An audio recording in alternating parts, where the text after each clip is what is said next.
Hey friends, I'm Dan Phelps, and this is the Joy of Recording episode number 9. I'm here in my home studio. It's late at night, as you can tell by the lack of light out the windows. And this week I'd like to talk about recording those ambient, soundscapey guitars in the context of a song. Now, nowadays guitar players are called more and more to generate the kind of textures and emotional moments that keyboards might have been used for previously. It's a trend that's been going on for a long time, from the 60s and 70s, where guitar would be sort of an integral part of an arrangement driving a song, to now where it tends to be that drums and rhythms and keyboards and synthesizers are the sounds that make up the bulk of an arrangement. And the guitar player is called upon to be more of a painter or a texturalist within the track. And part of that is creating these big stereo sounds that kind of demarcate the difference between the verse and the chorus, to make things lift and open up and to create width and interest. It's just a huge part of the guitar player vocabulary nowadays. So what I've done today is created a little track, just a verse and a chorus, and we're going to pretend that somebody said, "Hey Dan, I'm going to send you these tracks. Will you please put your vibe guitar stuff on it?" And I would say, "I would like to do that. Let's go." So let's listen to the little track that I've created, and we'll consider what it is that we're going to do with this.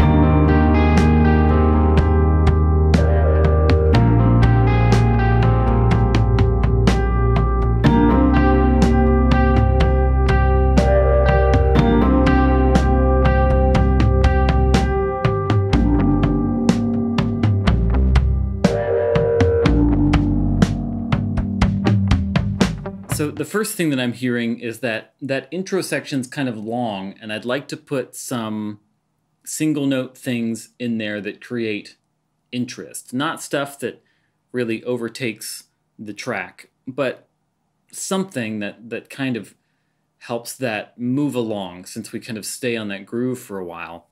Let me get a guitar and get a sound together.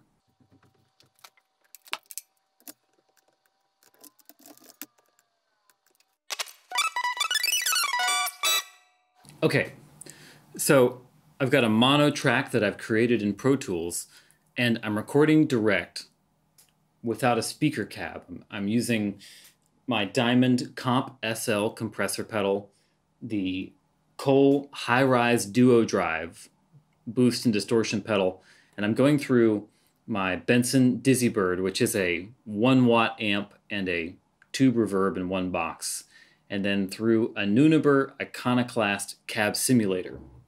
The reason I like to record direct when I'm doing this sort of work, I'm kind of shaping sounds around an existing arrangement, is that if I'm creating the ambient effects in the box with plugins, then I can hear already in a stereo monitor kind of environment how the sounds I'm creating are working with everything else. If I were recording with the amp in the room, I wouldn't have nearly the same sort of perspective on the sounds. So that's the first thing, is I like to record direct when I'm creating these sort of textures and create the stereo effects with plugins in the box.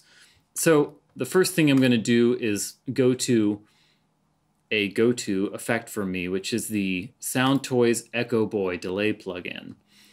This is kind of a one-stop shop for all kinds of delay sounds, from clean to really funky. And there's a preset that I like that's called Spaced Space Echo, which is just sort of like a beginning place for a stereo sound. It sounds like this.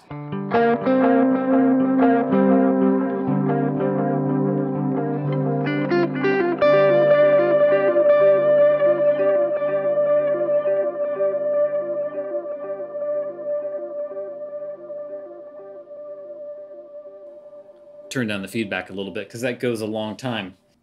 Using this as a starting place and using my volume pedal, I can create these single note sort of mysterious moments, kind of non-guitar guitar parts. Sounds like this.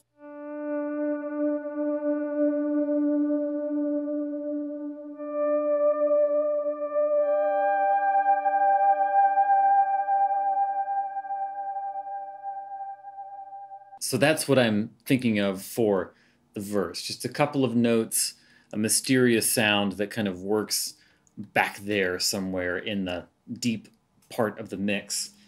And then for that chorus, I want to create some more drama and wash there. So I'm probably going to play the chords.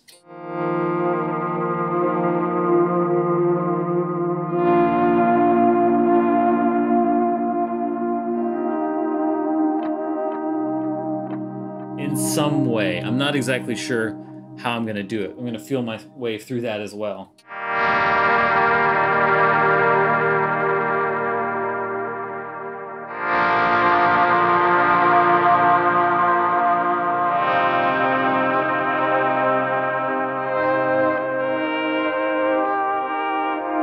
I want to be sure not to step all over that cool guitar and piano part, so it's going to be a bit of an experiment. Let's just do a take and see how it goes.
That wasn't bad.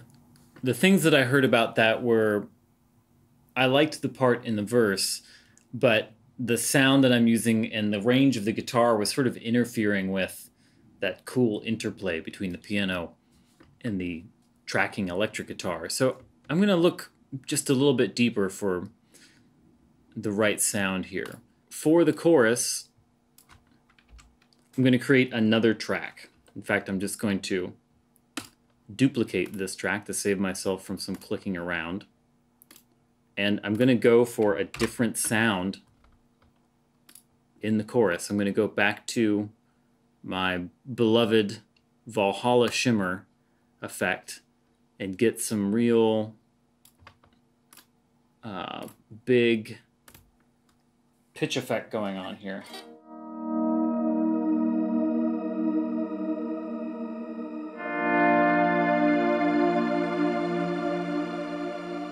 And gosh, I'm going to just go on instinct here and say that I'm really wanting to add a little bit of a tremolo vibe to this. Let's see.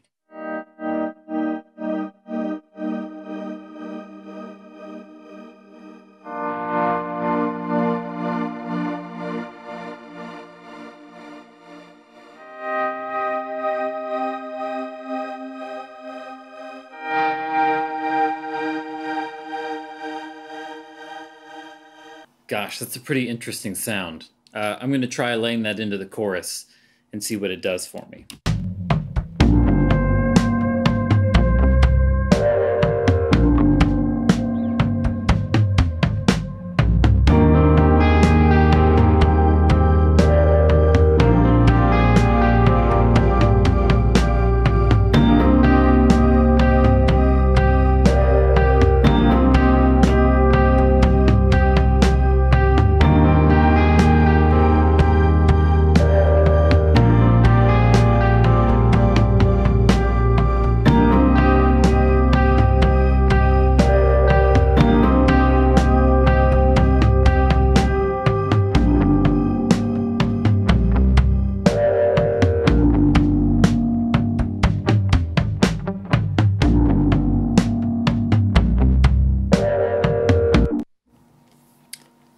That's pretty cool.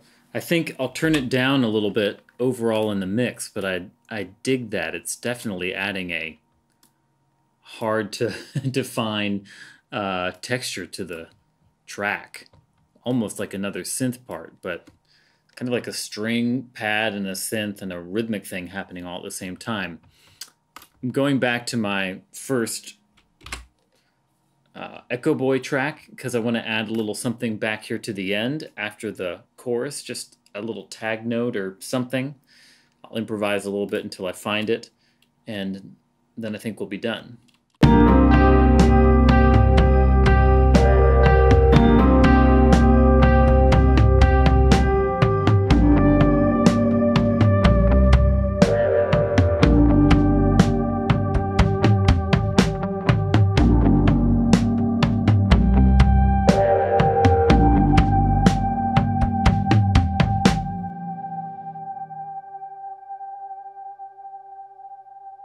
Cool. I love doing this kind of work. I love shaping these sort of sounds. I love building out a track like this. Obviously, I'd have to have a crazy rack of outboard gear to shape these kind of sounds on the way in. And thankfully, my computer is fast enough to handle me applying a couple of these fairly powerful plugins and playing through them on the fly. But for my process, being able to shape these sounds and hear how they're going to sound in a finished way in the track is worth recording direct. It sounds really good. These plugins are not lacking in any way. And it allows me to just be a real painter with the guitar. So give that a whirl. If you're working with tracks, you're trying to shape these sort of big, wide ambient sounds that sweep across the sonic spectrum, and you're basically doing the job of a keyboard player, as so many of us are now. Try recording direct and shaping the sounds with plugins and see what kind of inspiration that brings up for you. If you've enjoyed this episode, please subscribe and click the bell icon below so that you find out when I post something new. And also, if you're just getting started with recording, I've created a free PDF guide for choosing the right setup and deciding what's the right gear for you, as well as just a checklist so that you don't forget some cable or dongle or weird USB cable. You can find the link for that in the show notes below. Thanks for watching. I'm Dan. See you next week.